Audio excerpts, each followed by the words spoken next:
Welcome, ladies and gentlemen. Today we're going to check out the PTS patch notes 5.2.2. So after this we still have 2 more weeks where testing can occur. Now let's read the first, the introduction, because I usually skip these, but there is always valuable information in here, as I have learned.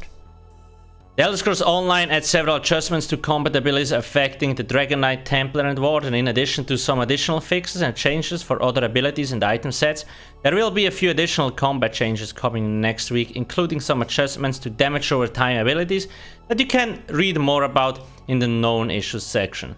I like that they do a known issues section, because it's like, oh guys, we know it's a problem and we are going to adjust it, we just didn't have time yet. So that's nice. There are also a number of fixes for dragons and Dragonhold quests and dungeons. Okay. This patch also introduces a new event for testing, Dawn of the Dragon Guard. Furthermore, we will be performing a stress test against dragons in both northern and southern Elsweyr this Wednesday, October 2nd, from 3 to 4 PM EDT. Please help us in killing as many as you can during this time. So another important thing is, they will always highlight events that they're trying to test in the first section here, so I would always recommend reading this. Now, I personally would not call it a stress test, because usually there's not a lot of people that actually go test stuff out there. No, I'm not sure why they're calling it a stress test, because it's not really. We have copied all PC Mac EU credits in this patch, which are approximately 400 megabyte in size. So yeah, this is my biggest issue with the PTS. So back in the days, templates were utterly garbage.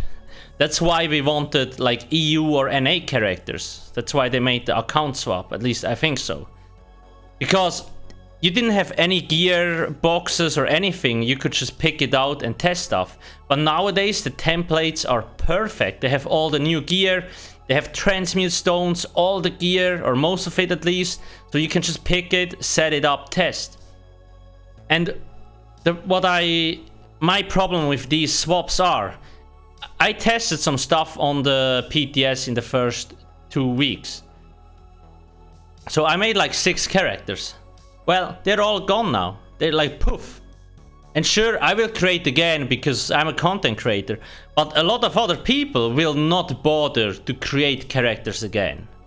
I think it just discourages a lot of people to actually go there, test stuff when they do these account swaps. Or am I the only one bothered by this?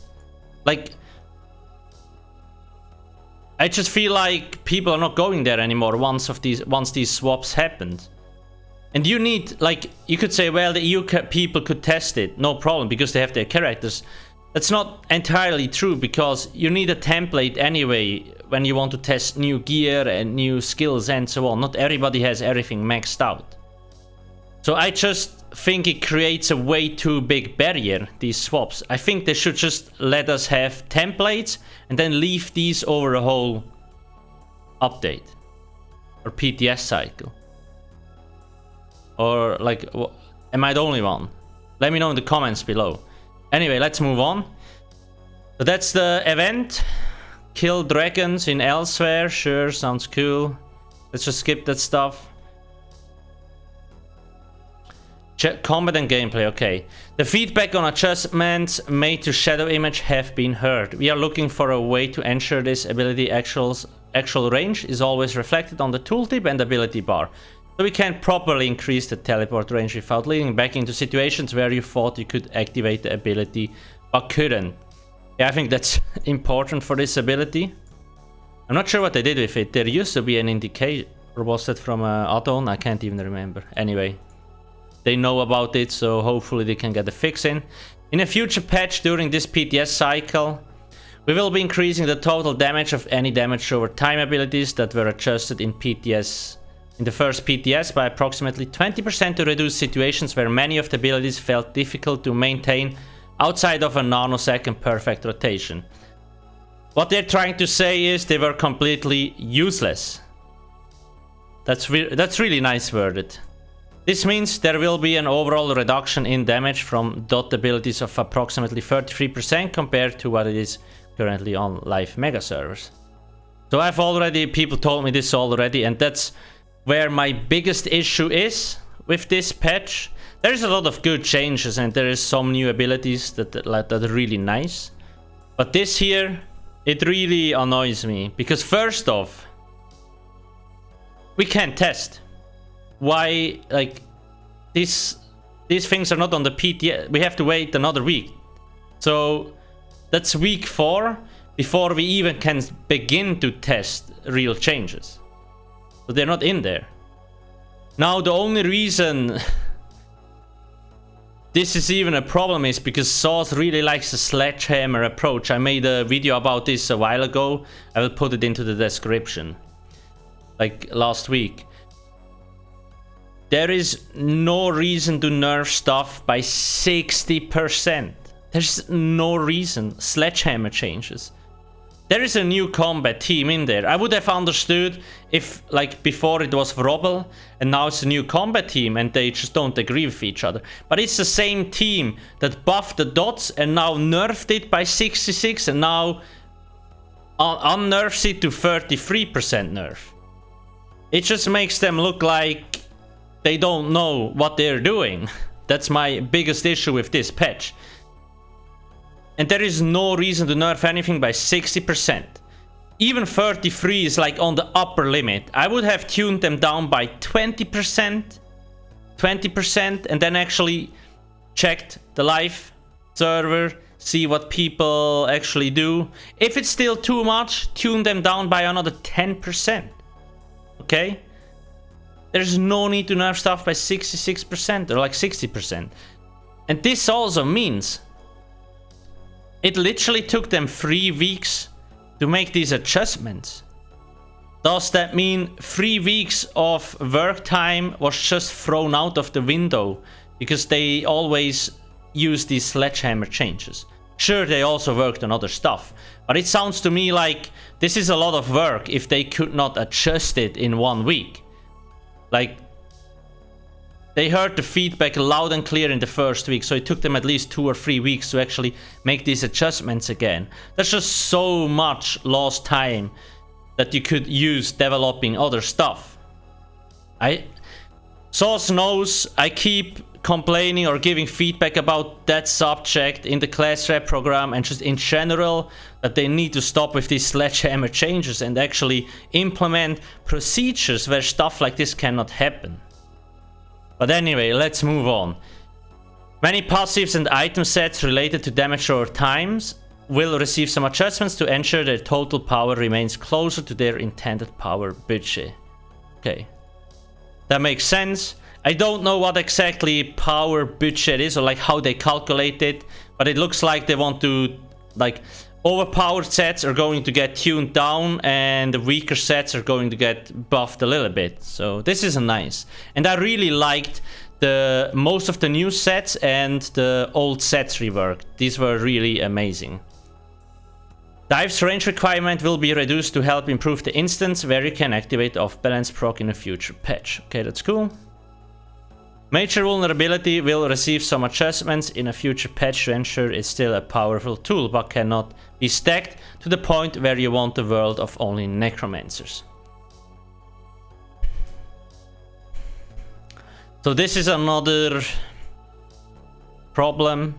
Necros are really strong, and so what I like, the top groups, but there is like maybe five top groups in the game left. There's everyone else quit or stopped raiding. They just stack Necros because major vulnerability is so strong. But now I started raiding with like unoptimized or mid-tier groups. Like on EU, I did a few POG runs. There was 0 Necromancers in there. So is this really only an issue in top-end groups? And does Sauce really know that? And when they actually change that stuff, will Necromancer become completely useless and nobody wants to play them anymore?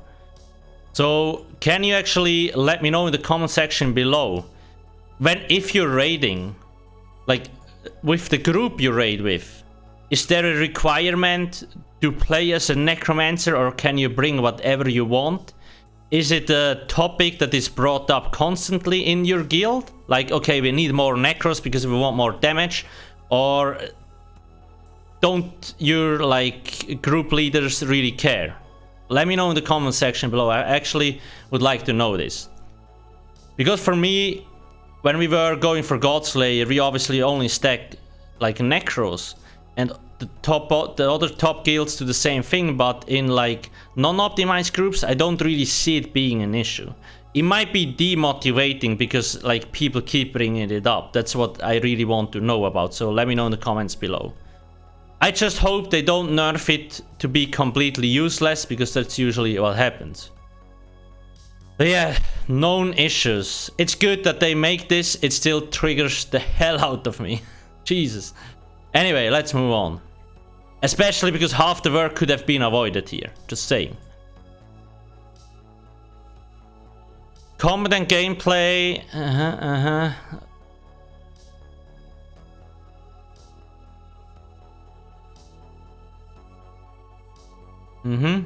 Housing. There's a lot of housing. I dipped so much money into my home, but I have a perfect goat right now. Anyway, let's move on. Quests, yeah, whatever. Sunspire trial. So that's another topic I want to bring up real quick. A lot of people voice concerns that Godslayer will not be possible anymore next patch. That is highly possible. I think on PC it will still be doable, but on console I doubt you actually can do it anymore. It's already very tight now. I do think Sauce knows that, and they will actually monitor the times that people get, and they might actually adjust it. I still hope that Sauce is working on a spec system. I keep talking about the spec system where you can use one button to change from one spec to another completely. So that's morph changes, champion points, attributes, everything. I really hope they will implement this, and then it actually should close the gap between console and PC. Sure, you will still have a PowerPoint presentation on console, but at least you don't have the gear swap issue. On the other hand, you don't lose that much time, like not swapping gear out, if you go for a gear setup middle way. I just had a discussion about this with a guild on the console that actually goes for Godslayer. And I just think the time is overestimated that you lose. You actually lose more time on console swapping out gear than actually not doing it, most likely. Now again, I have never played on console, but I've talked to people that played on console and that play on PC now, and they actually think the same thing. But again, that's just my idea. I don't know if it actually is true. Let's move on. But in the end, Sauce probably knows, and they will definitely monitor it. Monster abilities. Black Rose Prison.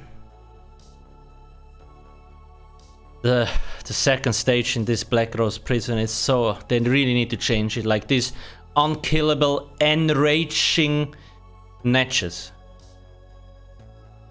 Why do you make unkillable mobs also enrage? I don't understand. But anyway, move on. Hashmota takes up like the whole room. They need to lower the hitbox for somehow. But anyway, whatever. Let's move on. Lair of Marsalok. Sure. This dungeon changes. Combat, fix an issue.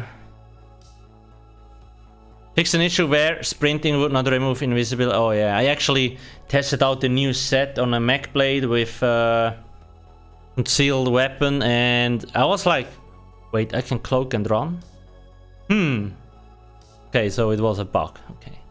Fix an issue where your stamina bar could become desynced if you were pulled or okay.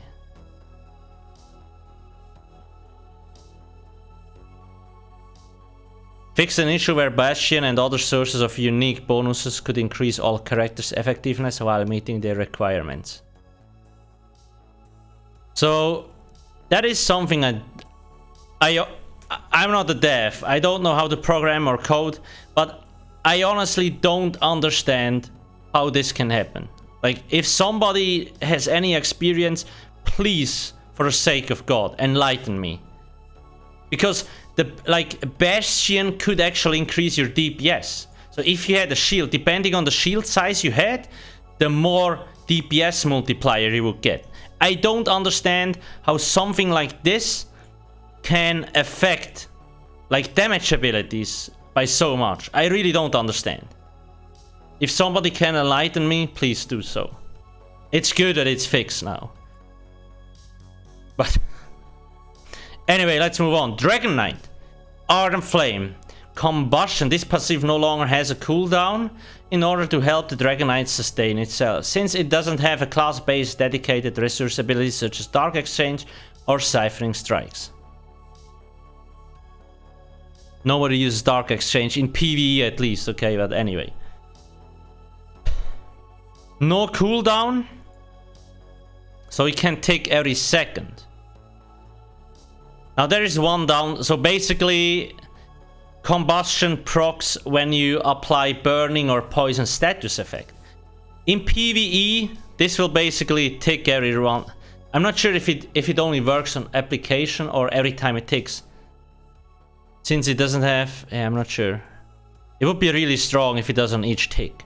But in PvP, when you have a shielded enemy and you apply, you cannot apply status effects on them when they're shielded, I think that's still a problem. So it might become a little bit... I'm not sure if that's a bug. It has been there forever, so I don't assume so. But anyway, let's see. It's a good change. Let's see how much this actually improves. I said to myself many times this patch, because they nerfed sustain so hard for no reason whatsoever, in my opinion. I'm fine with damage nerfs, but sustain, I don't think it's necessary. But I said to myself, like, if sustain becomes really tricky when you go for a cookie cutter build, a Boast MDK could actually become best in slot, because you have the World in Ruin passive, which reduces all poison abilities by cost by 25%. So like the build I have on the website with bow build and Leafer Arrow, you have such god tier sustain. You can run blue food with no problem because everything is so cheap. Lethal Arrow, Acid Spray, Noxious Breath, Venomous Claw, it's all piss cheap. So if sustain really becomes an issue, the bow stem DK could actually become a very strong alternative. And I actually had a lot of fun playing the bow build in the early stages of Sunspire. First, I did not think it would be fun, but it actually was quite a lot of fun. Anyway. Fiery Breath. Engulfing Flames. This ability is bonus flame damage modifier. Now uses both your spell damage and your max magicka rather than only spell damage to allow for more builds to engage with them more. Okay, that's a nice change. In PvE, I don't think it's a problem to actually get high, but in PvP, this is definitely a better change. And I will put the bow build into the description too, so you can go check it out if you want to. Searing Heat. Fix an issue where rank applying its damage done. Okay. Interesting. Increase the damage bonus to 33% from 10% to help distinguish the Dragon Knight's damage over time abilities as superior to others. Okay. They buff the dots again. Okay. I mean, Dragon Knight...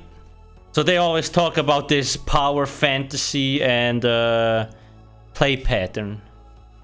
And the Dragon Knight's play pattern is to play around with damage or time effects, so naturally they should be stronger than other classes, so I'm actually fine. I think it's a good change. Good change. I'm not sure. Yeah, let's leave. It's a good change. Orphan Heart, Poop Fist. Adjust the disability and the Poop Giant Morph based on PTS feedback, as well as in preparation for an additional pass in a future update. This is merely part 1. So I really want to see the guy that tested Stone Fist at Sauce HQ and was like, good job, this is fun. I'm 100% sure they just make up these changes on paper without testing them. Otherwise, this would not have gone through. No effing way. At least that's what I think. I'm not like, am I the only one? Anyway, let's see what they actually changed. Reduce the maximum stacks required to stun the target to 3 from 5, allowing the stun to reach sooner and planned around more accordingly. Now again, maybe they know more than we know. Maybe there's more stuff that will get adjusted. So for us it might look poop now, but maybe it will become a platinum fist at some point. Maybe we just don't know what they know. I doubt it, but you never know. Okay, so now you need to have 3 stacks instead of 5 stacks to stun. Okay. So I read a comment on the PTS forum.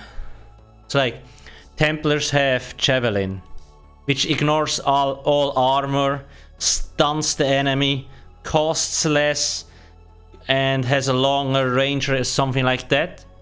And it stuns on the first hit. This here doesn't avoid like resistances. It takes 3 stacks now to get the stun. It's slower projectile. So I just wonder how why?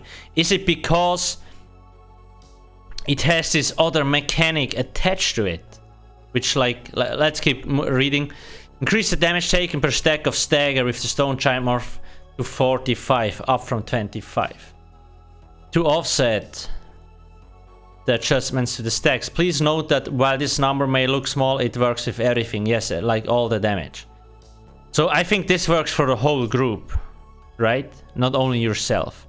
So I think because this mechanic is attached to Stone Fist, it is not as powerful as other abilities like a Javelin.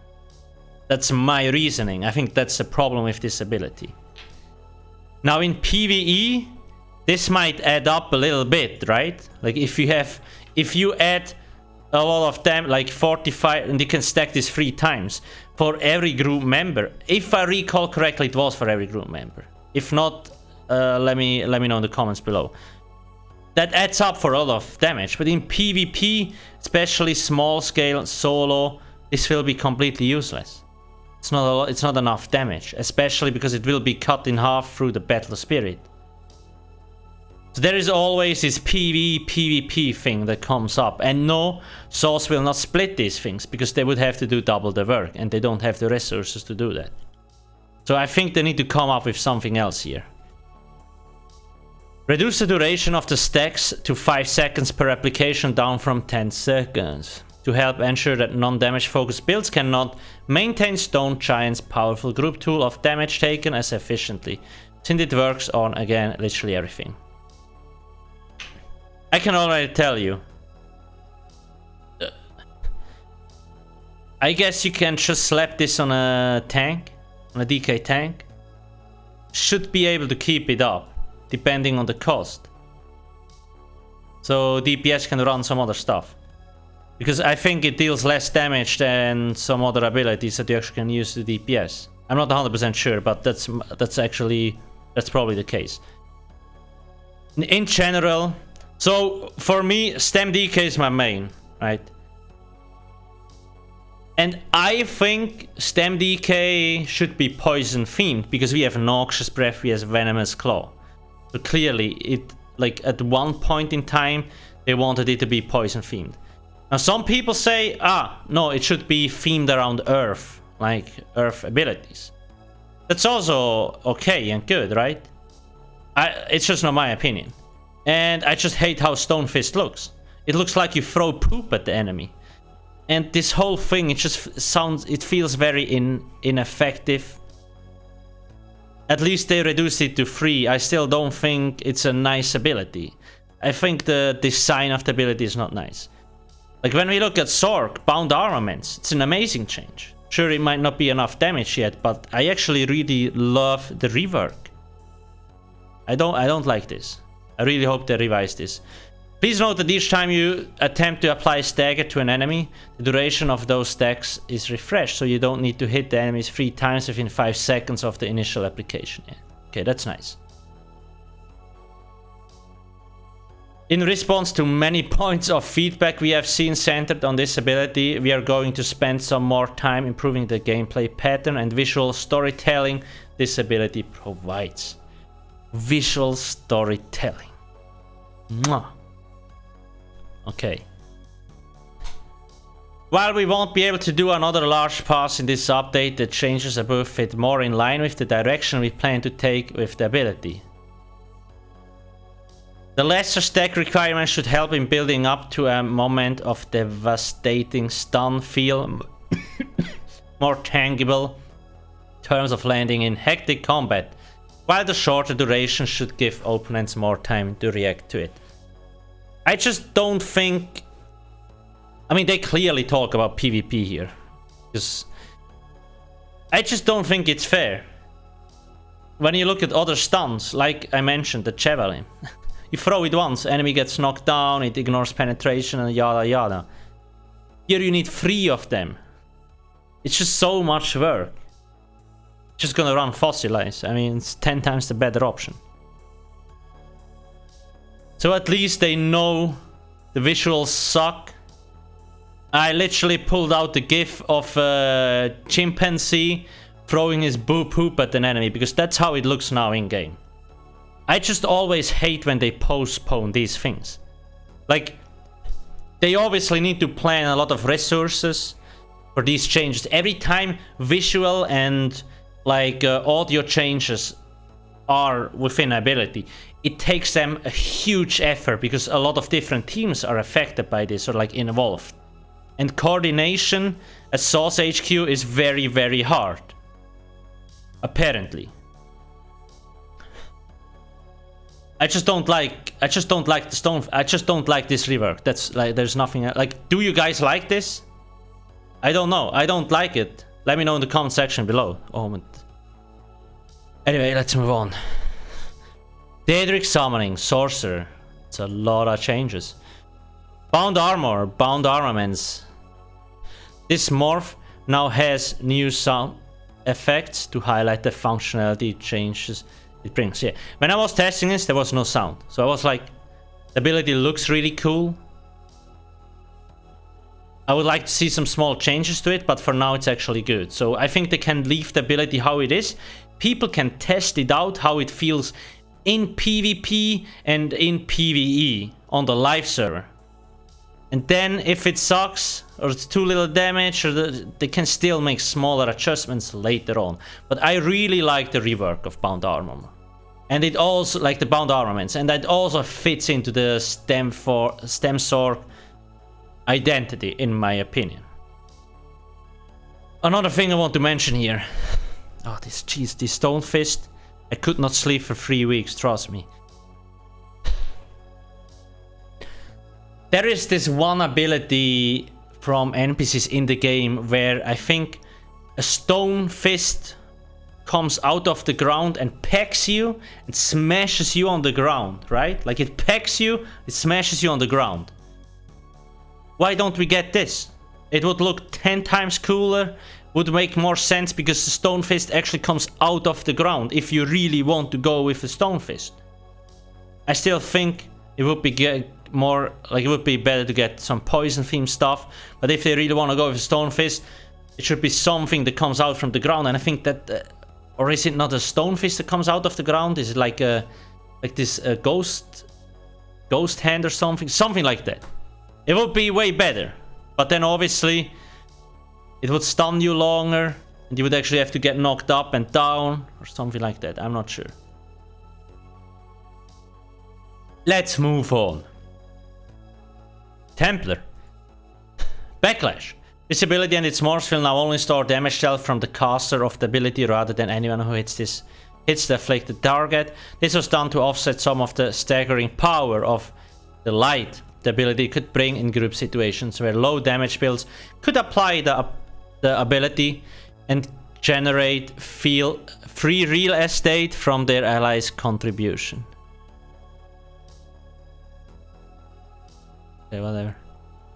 I get the joke. I just don't think it's a nice environment, because everybody that reads the patch notes is usually pissed off. So whereas the joke might be funny in a happy scenario, most people are already triggered, and if you put jokes like this in, they will get even more triggered. Anyway, now you have to put in the fervor to get the full power of these abilities. So somebody told me you can stack different backlashes on the same enemy. If that's the case, it will be completely broken in PvP. I haven't tested it, so I don't know. But anyway, can't really say anything to this.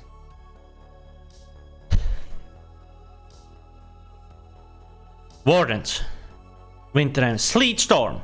Permafrost. Reduce the damage done of this morph by 50%. To ensure this morph functions primarily as a utility and defensive morph. Okay. There's no, it still snares by 70%. I really don't understand why they had to increase it to 70. Dumbo jumbo change. Unnecessary. Northern Storm, the max magic granted from this morph is no longer passively by slotting. Instead, it is granted for 30 after. What?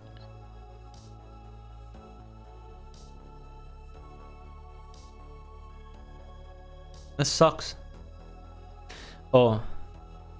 This morph now ranks up in 2% max granted per rank, up to 15% at rank 1. Wait, what?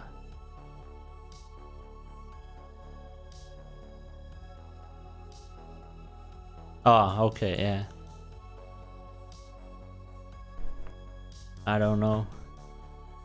I don't see how these changes make the ability, like, better. Like, I don't see the positive impact of these changes. What the fuck is the point? Weapons. Now also, I just recently did the video on the class identity article from Source. I would highly recommend you checking this out, because it gives you an idea of what or how Source thinks to balance or like work out these classes, because they talk about power fantasy and play patterns. So power fantasy could be a magic at Dragonite, you spit fire. The play pattern would be you play a lot with damage over time effects, right? So I would really recommend check out the article or the video, because I talk quite a lot in depth about this. Link in the description below too. So about this article, it is good that they make this. I still think they should be further. It's a very it's just like a broad overview, and that's about it. We don't get any specifics yet. They need to get shit done till the next chapter. Otherwise, that's gonna be shitty if not. Because the next chapter, I think a lot of people will come back to check out the game. Because the game is unique to any other MMO out there. And also better in my opinion. Weapons, two-handed, Berserker, Onslaught. This morph now grants penetration equal to 85% of the resistances. Ignore on the initial hit at rank 1, which increases to 100 at rank.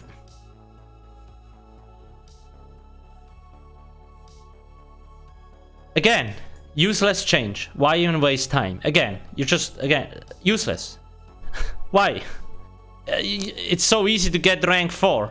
Why even bother make these changes? You again wasted development time that you could have spent on actually useful stuff. Decrease the duration to 5. Okay, that's good. Very strong. It still has a very powerful impact. This morph no longer ranks up in duration. Okay. These changes were completely useless to ensure you still gain a very powerful effect to enable your playstyle, but the lower duration requires you to properly capitalize on the time period by going aggressive. That makes sense. I see the time reduction. I don't see the point in this. Let's move on. Fixed. Essential defense, increase the max Chica and standing restore per stack of this set to 666 from 535 to better equal for small minigame in order to proc it. Ooh. Increase the cooldown of set to 20 seconds, up from 10. Okay. That's a very heavy nerf, but kind of deserved. Because certain classes could get like a 50% uptime on major protection, which is 30% or 25% damage mitigation. It's just virulent shot. So that's the Black Rose. Oh. Reduce the range requirement to reach the maximum duration of this set to 50 meters from 22. Since you need to be a pixel perfect distance to reach it. This also allows the set to be engaged with more outside of only playing from maximum range. Okay, that's nice. I've never really used this. I would like to test around with this a little bit at some point. Poor werewolf. It got hit 3 times over the year. Dead. So that's mostly it. I really want to emphasize on the dot changes again.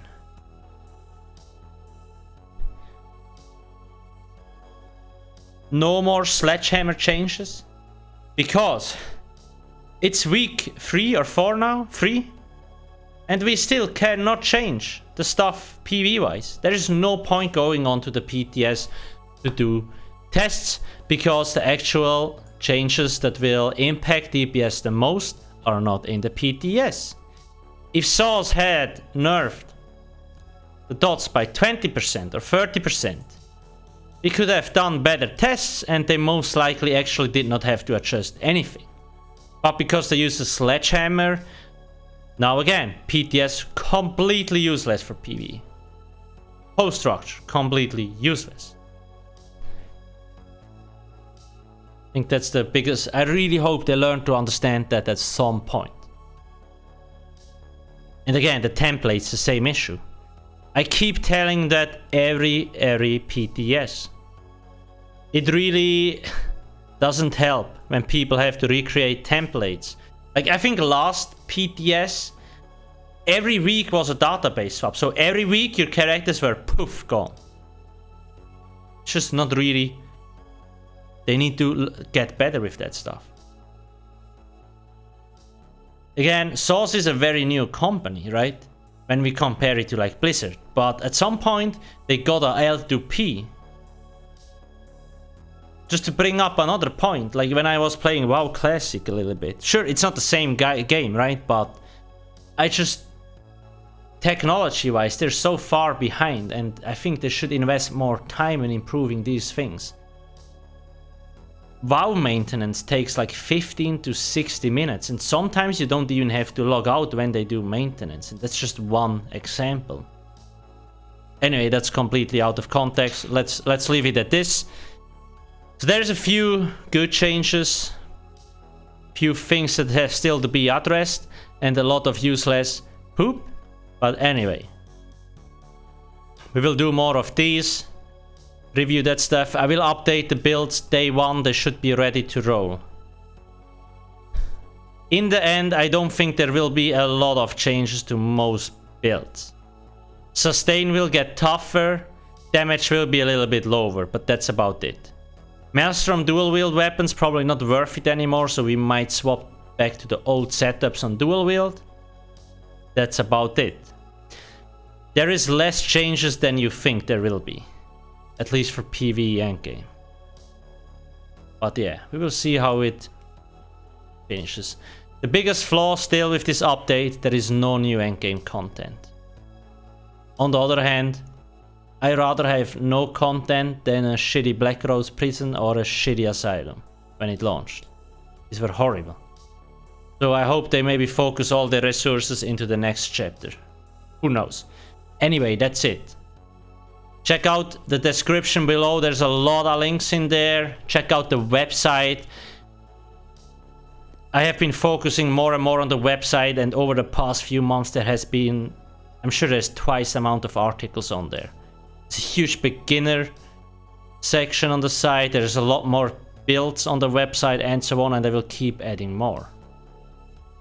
Anyway, thanks for watching and see you soon. Cheers. And please don't forget to hit the juicy sub button.